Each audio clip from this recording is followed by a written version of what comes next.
Hey, what's up, guys? Your boy Wild Bill hitting you back up. Uh, what I want to do quick before we get into college basketball, I want to take you guys a little bit through my fantasy league. And once this loads up, we will get going here.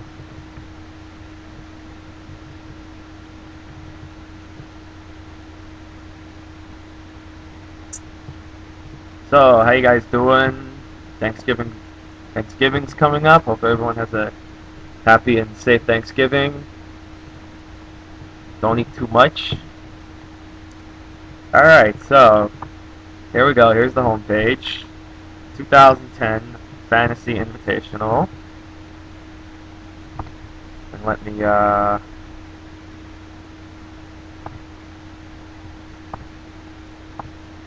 yep, there's 2010 Fantasy Invitational.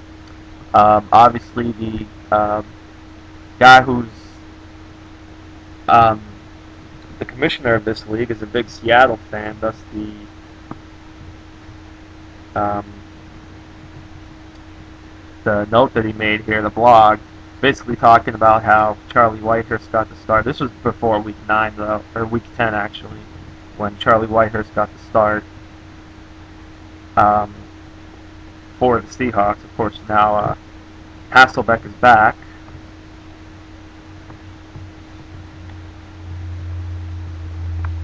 And we'll take a look quick at my team now.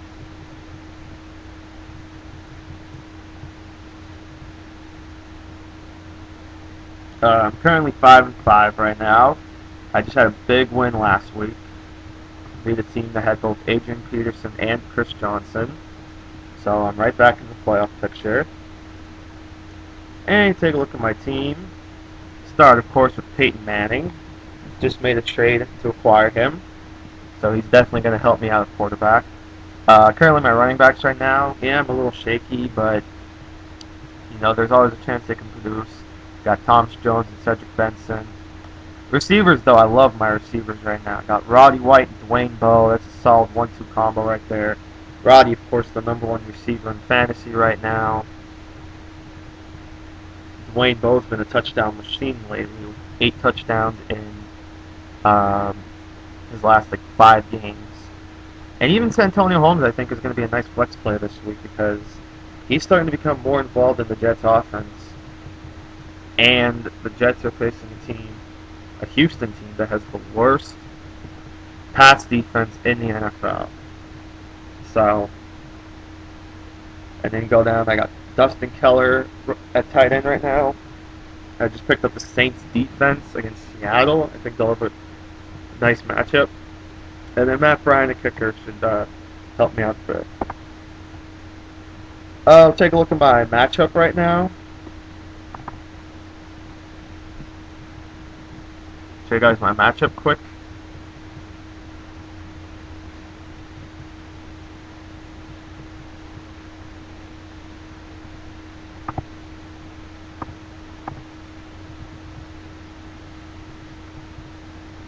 And as you can see here, team I'm facing, it's not too bad, but it's not great either.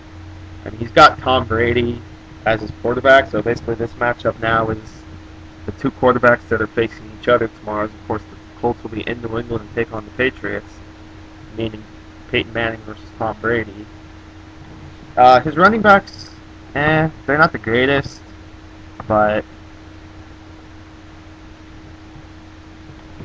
Marshawn Lynch did start off pretty well when he got acquired by Seattle, but lately it's been Justin Forsett getting most of the carries. And the law firm, Ben Jarvis Green Ellis, he hasn't played terrible, but with Fred Taylor due to come back soon, Green Ellis may be running out of time. Kevin Walter really hasn't been looked at too much in Houston offense this season, especially since Matt Schaub's kind of struggled this year, and with the emergence of Arian Foster, so they've been able to run the ball a lot. His receivers, I think, have really disappointed this season. Randy Moss, of course, he's on his 3rd team this season, and a very forgettable debut last week with the Titans. And Steve Smith, man, what a painful season he's had. I think the loss of Jake Delhomme has really hurt him, and now the loss of Matt Moore, and even the loss of Jimmy Clausen. They've lost a lot of quarterbacks. Panthers, of course, are going with Brian St. Pierre this week at quarterback. So, what that does for Steve Smith, I don't know. He's already played Greg Olsen. Of course, the Bears played on Thursday night, picked up 4 points. And we'll have the Packers do this week against the Vikings and John Casey. So obviously right now, Greg Olsen was the only player that played so far, so he's got a 4-0 lead. But obviously that can all change, and I think I can end up pulling this one out and getting myself back to 6-5. I'll show you guys quick the team that's in first place, and then I will get out of here. Our leader, his record right now is 8-2.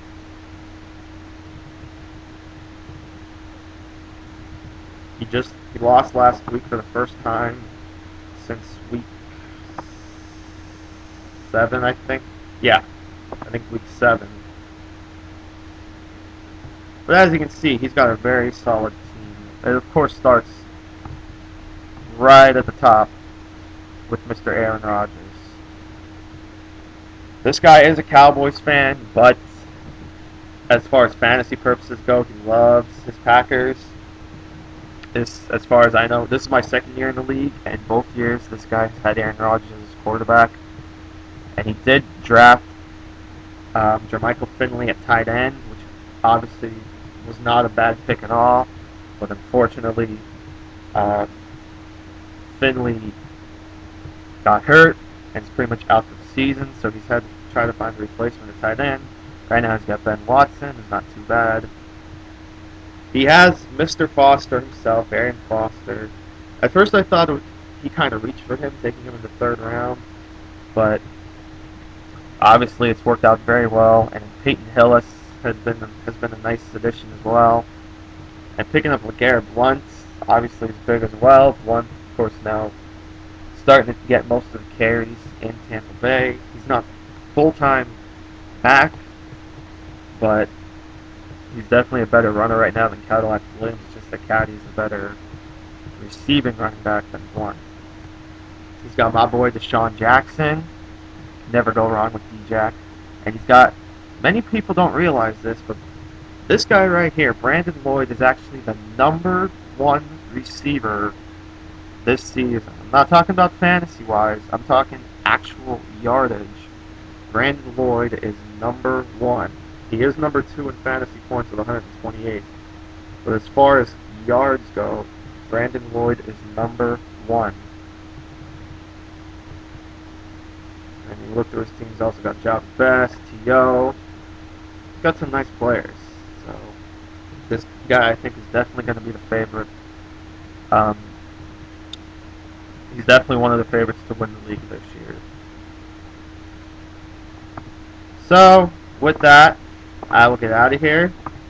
Hope you enjoyed my little glance through my fantasy league. I'll be back on here giving you some more updates, as well as my college basketball talks.